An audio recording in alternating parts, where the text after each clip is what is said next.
এবছরের শেষ শুক্রবার ছিল আজ। ছুটির এই দিনটা কিভাবে কাটালাম, কি কি রান্না করলাম সেটাই তোমাদের সাথে শেয়ার করব। 2-3 দিন ধরেই তো একদম রোদের কোনো দেখাই নেই। হঠাৎ করে ঠান্ডাটাও পড়েছে প্রচুর পরিমাণে। আসলে হঠাৎই ঠান্ডা পড়লে না একটু মানিয়ে নিতে বেশ কষ্টই হয়, কিন্তু কিছু তো করার নেই, সব কাজ তো করতেই হবে। তো শুক্রবার যেহেতু একটু লেট করে ঘুম থেকে ওঠা হয়েছে, উঠে নাস্তাটা সেরে নিলাম। এর মধ্যে আমার একটা পার্সেল চলে আসে।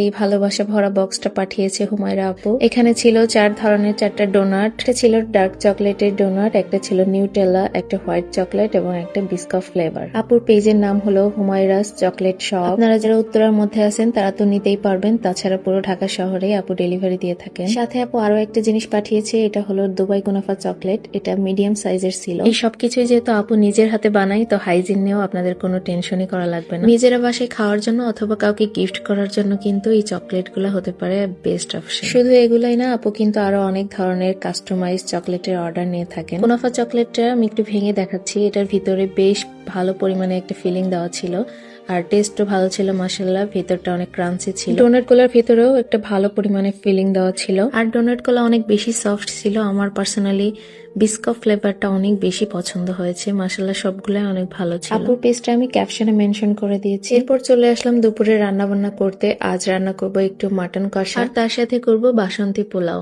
বাসন্তী পোলাওর সাথে মাটনের এই কম্বিনেশনটা না একদম বেস্ট হয়, তোমরা ট্রাই করতে পারো। প্রথমে আমি মাংসটা বসিয়ে দিলাম, কারণ মাংসটা হতে একটু সময় লাগবে। মাংসটা আমি একদম অল্প আছে একটু বেশি সময় ধরে রান্না করব। মাংসটা কষাতে দিয়ে আমি এদিকে বাসন্তী পোলাওর যে চালটা সেটা রেডি করে নিব। 20 মিনিট আগে আমি চালটা ধুয়ে পানি ঝরাতে দিয়েছিলাম। পানিটা ঝরার পর আমি এখানে প্রথমে দিয়েছি 2 চামচের মতো ঘি, তারপর আমি এখানে কাঠবাদাম আর কাজু বাদাম দিয়েছি কুচি করে, আরো দিয়েছি কিশমিশ, 1 চিমটি হলুদ, আদা রসুনের পেস্ট আর 1 চামচ লবণ।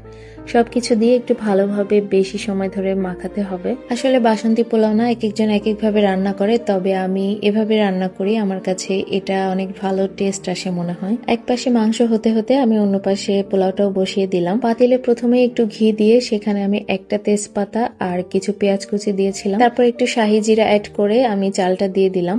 এখানে আমি যেহেতু কোনো আস্ত গরম মশলা ব্যবহার করিনি, তাই একটু গরম মশলার গুঁড়া ব্যবহার করেছি। সাথে দিয়েছি একটু গুঁড়া দুধ, আর যতটুকু চাল নিয়েছিলাম তার ডাবল পানি দিয়েছি। এই পোলাওটা কিন্তু খেতে একটু মিষ্টি মিষ্টি হয়।